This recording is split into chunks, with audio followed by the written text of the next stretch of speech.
Hey everybody, and welcome back. I'm Rick Fussell in this Thin Grain Workshop.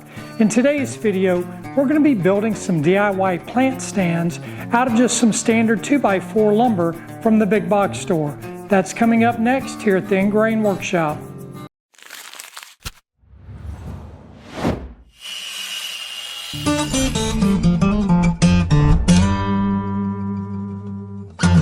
To kick off this project, I'm actually going to be making a few of these plant stands. Whenever you're building multiples of the same project, it's worth taking a few minutes to make a template. It'll save you time and help keep every piece identical. For the template, I'm using an 1/8 inch piece of plywood, but a 1/4 inch ply or even MDF would work just as well. I cut the blank to 1.5 inches wide by 19 inches long. Now I'll lay out the profile for the legs. I'll measure down 3 inches from the top and make a mark, then measure down another 4.5 inches and make a second mark. This creates the flat section of the leg where the intersecting base will attach. Next, I'll mark the center of both the top and bottom at 3/4 of an inch. Using a framing square, I'll draw the upper and lower tapers to give the legs a cleaner, more modern look.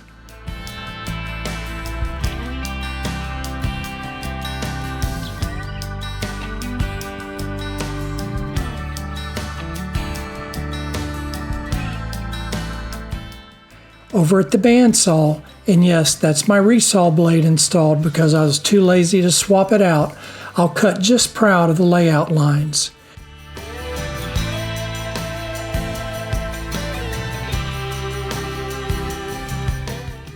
Then it's over at the oscillating belt sander where I'll sand right up to the lines and finish the leg template.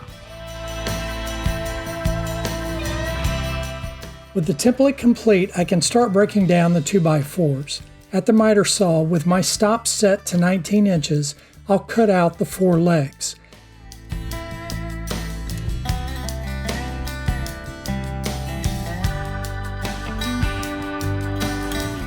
Then I'll reset the stop to 8.5 inches to cut the 2 intersecting base pieces. Over at the table saw, I'll remove the rounded factory edges from both sides of each 2x4.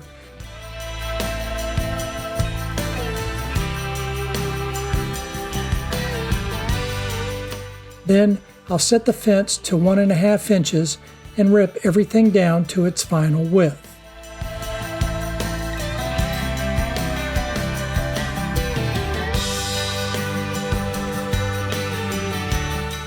At this point, you should have 4 leg blanks and 2 base pieces. Next, I'll attach the template to each leg using double-sided tape, trimming away any excess so it doesn't interfere with the cut.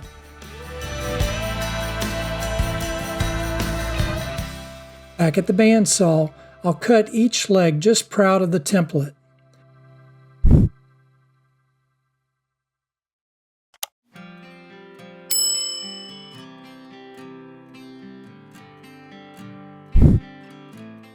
Then over at the router table, with a flush trim bit, I'll follow the template to create the finished profile.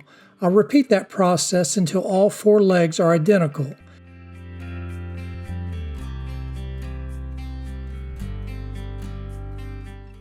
Now we have 4 tapered legs and 2 base pieces.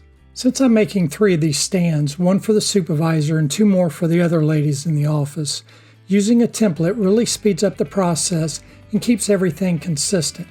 Back at the table saw, I have my 3/4 inch dado stack installed. Using a 3/4 inch setup block, I'll raise the blade to exactly 3/4 of an inch so I can cut the half lap joints in the base pieces. I'll use my miter gauge to make the cuts on both base pieces.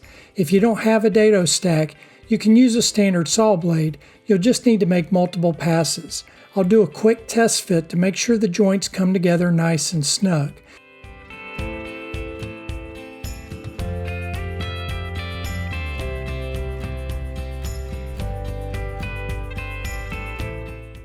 Next, I'll head back to the router table with an 1/8 inch roundover bit and ease all the edges of the legs and base pieces. On the legs, I'll stop the roundover cut at the flat section where the base pieces attach. On the base pieces, I'm only rounding over the long grain edges, leaving the end grain and the half lap joint square.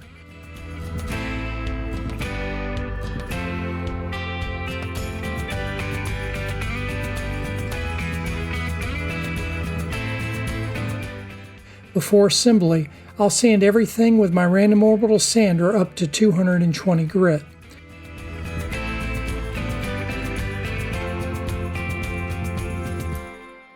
Next, I'll drill the pocket holes in the base pieces. This is how the base will attach to the legs. Be sure to pay attention to the orientation while drilling. One base piece gets pocket holes on the face, while the other gets them on the opposite face, so everything lines up correctly during assembly.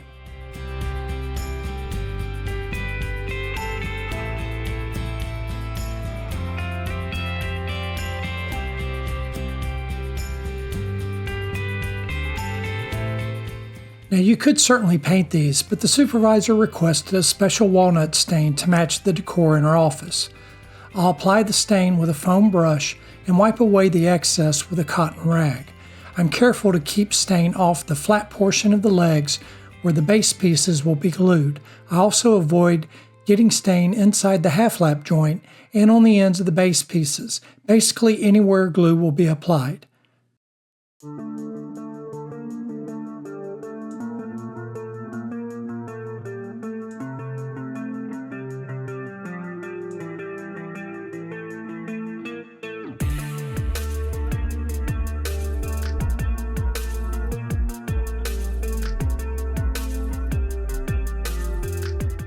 Now it's time for assembly.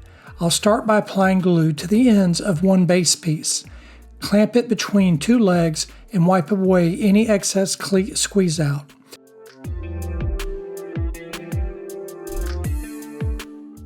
Using a right angle attachment on my impact driver, I'll drive the pocket hole screws into each leg. Then I'll repeat the process for the second leg assembly.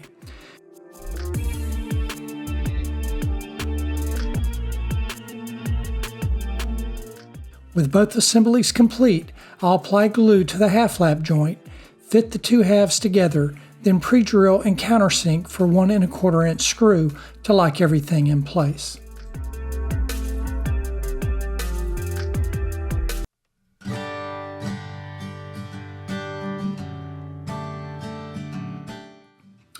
Well, I think these turned out great, and more importantly, the supervisor absolutely loves them, which, as you know, is always the most important part of any project around here.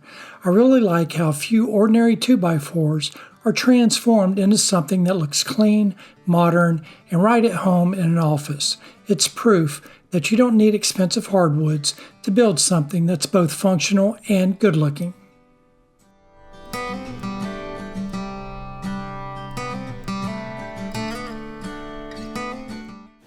Well, that's going to wrap up this video. I hope you enjoyed the video, and if you did, then please leave it a thumbs up. Don't forget to hit that like button and share the video. It really helps out the channel.